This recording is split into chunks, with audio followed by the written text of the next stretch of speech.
एक और जो बहुत प्रसिद्ध श्लोक है श्रीमद् भगवद गीता का, सबसे प्रसिद्ध श्लोक कौन सा है जो सबने सुना होगा?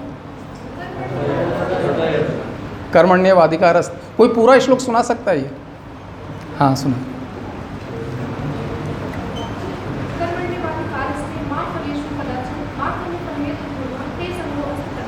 बहुत बढ़िया, तालियां बजाएं, बहुत बढ़िया।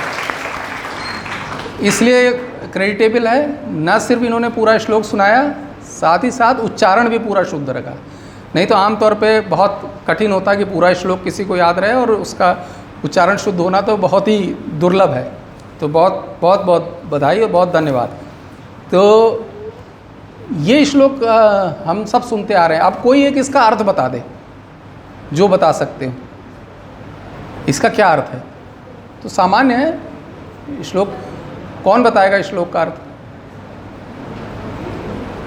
नहीं? अरे इस पे तो गाने भी बने हुए हैं, फिल्मी गाने हैं बहुत सारे। कर्म करो फल की चिंता मत करो।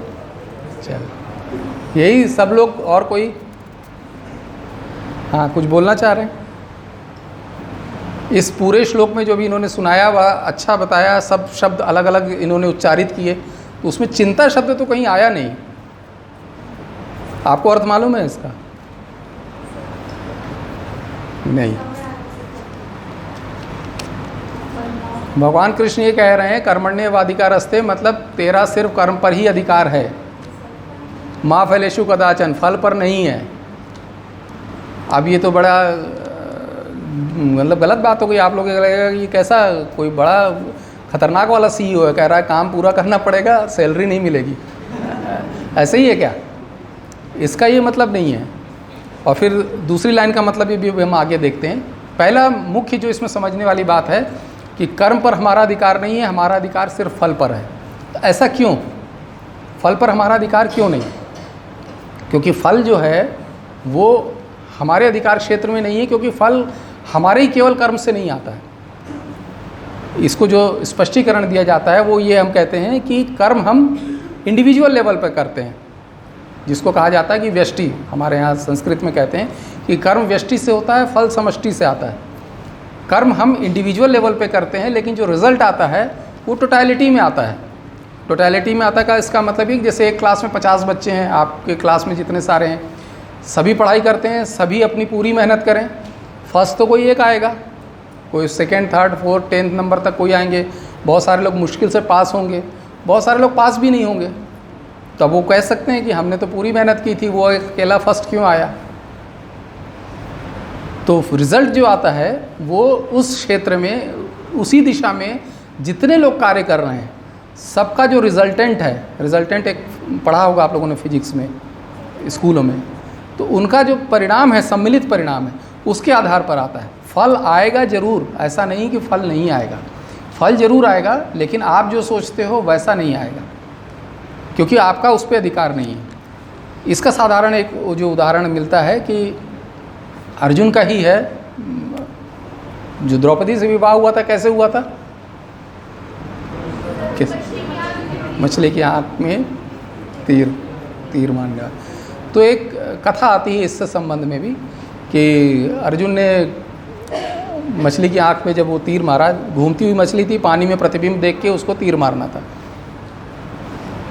तो जब भगवान से बात हुई तो एक श्लोक है गीता में, योग क्षमम वहाम्यहम, ये भी आप लोगों ने कई जगहों पे पढ़ा होगा।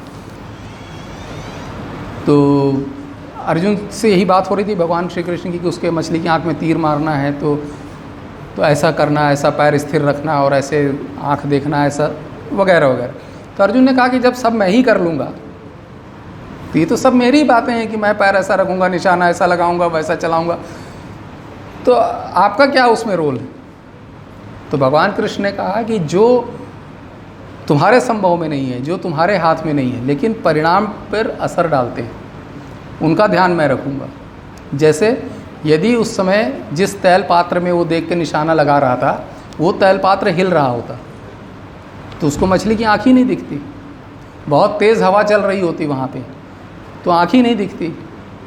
या फिर जो मछली घूम रही थी, उसके कुछ जो घुमाने वाली डिवाइस है वो कुछ ख़राब हो जाती, उसकी स्पीड घटती बढ़ती, तो सही जगह पे निशाना नहीं लगता। तो भगवान कृष्ण ने कहा कि ये जो दूसरी परिस्थितियां हैं वो मेरे हाथ में। तो समझने वाली बात यह है कि बहुत सारी परिस्थितियां ऐसी होती हैं जो हमारे हाथ में नहीं होती हैं, लेकिन परिणाम पर प्रभाव डालती हैं। क्रिश्चियन बर्नार्ड का नाम सुना आप लोगों ने? डॉक्टर क्रिश्चियन बर्नार्ड, नहीं सुना? डॉक्टर क्रिश्चियन बर्नार्ड पहले सर्जन थे जिन्होंने हार्ट ट्रांसप्लांट किया था और बहुत प्रसिद्ध थे, लेकिन वो बहुत गरीब परिवार से बिलोंग करते थे। वो धीरे धीरे फिर वो आगे देश के क्या दुनिया के महान सर्जन्स में से एक हुए।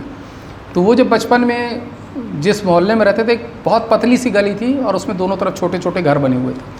तो उनके बारे में ये कहा जाता है कि जब वो कोई भी अच्छी सफल सर्जरी करते थे तो उसके बाद एक डायलॉग हमेशा बोलते थे कि शुक्र है आज हवा का रुख अच्छा था। तो लोग उनसे पूछते थे कि ये आप क्यों बोलते हैं बार बार? तो एक बार एक पत्रकार ने जब पूछा तो उन्होंने उसका उत्तर बताया। उन्होंने कहा कि उस जिस गली में मैं रहता था उस गली के एंड पे एक बहुत बड़ा पेड़ था। उस पेड़ के कारण बहुत सारी समस्याएं उत्पन्न होती थी। तो बोले मोहल्ले वाले चाहते थे कि इस पेड़ को कटवा दिया जाए, लेकिन कोई भी उस पेड़ को काटने के लिए तैयार नहीं होता था, क्योंकि उनको ये डर था कि पेड़ किसी भी घर पे गिर सकता है और बहुत नुकसान हो सकता है। तो ऐसे करते करते कई साल बीत गए। अंत में एक दिन एक बूढ़ा लकड़हारा वहाँ पे आया। उसने कहा कि मैं इस पेड़ को काट सकता हूँ और किसी घर पे कोई नुकसान नहीं होगा। लोगों ने डरते डरते उसको परमिशन दे दी। उसने उस गली में बीच में चौक से एक लाइन खींची और पेड़ काटने में जुट गया। शाम होते होते तक वो पेड़ उसी लाइन के ऊपर गिरा हुआ था, ज़रा भी इधर उधर नहीं, और ना किसी एक भी घर पे कोई भी नुकसान पहुंचाए। तो सब लोग बहुत प्रभावित हुए, बहुत तारीफ़ करने लगे उसके। क्रिश्चियन बर्नार्ड ने कहा कि मैं तब बहुत छोटा था, तो बहुत तारीफ़ करने लगे उसकी और कहा कि कमाल कर दिया तुमने, कोई तैयार नहीं था।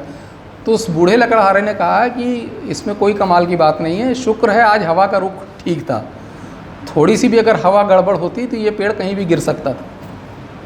क्रिश्चियन बर्नार्ड ने कहा कि उस समय तो मुझको समझ में आया नहीं, मैं बच्चा था, पता नहीं क्या कहना चाह रही है। लेकिन बोला जब मैं बड़ा हो गया, हार्ट सर्जन बन गया, मैं सर्जरीज करने लगा, तो एक दिन बोले मैंने एक बहुत रेयर कॉम्प्लिकेटेड सर्जरी की और बहुत शानदार सर्जरी हुई, बहुत बढ़िया, पूरी इंटरनेशनल न्यूज़ बन गई। शाम को उसकी पार्टी हो रही थी, वहाँ पे सारे लोग इकट्ठा थे। बोले कि फिर इतने में हॉस्पिटल से फ़ोन आया कि तुरंत आ जाइए, वो पेशेंट तो मर गया।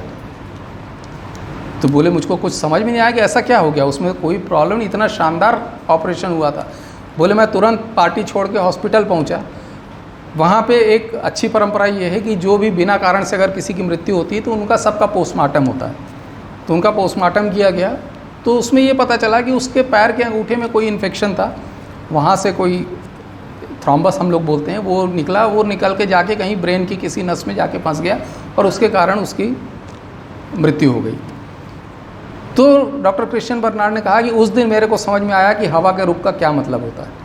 आप अपना सारा काम सब कुछ अच्छी तरीके से भी करें तो भी बहुत सारी परिस्थितियां ऐसी होती हैं जो हमारे हाथ में नहीं होती और उनका परिणाम पर प्रभाव पड़ता है। तो उस क्षेत्र में जितने लोग कार्य कर रहे हैं वो लोग उस समय परिस्थितियां कैसी थीं, वो सारी चीज़ें मिलाकर परिणाम सामने आता है। इसलिए भगवान कृष्ण ने कहा कि कर्मण्येवाधिकारस्ते मा फलेषु कदाचन। अगली लाइन जो है माँ कर्म फल हेतु भूर मारते संगोस्तु कर्मणि, इसका मतलब ये है कि भगवान ने कहा कि लेकिन ये जानने के बाद भी तेरा कर्म से विश्वास नहीं हटना चाहिए कि लोग सोच रहे हैं अधिकार ही नहीं है तो कर्म ही मत करो। ये नहीं है, कर्म तो करना ही है, ये महत्वपूर्ण है।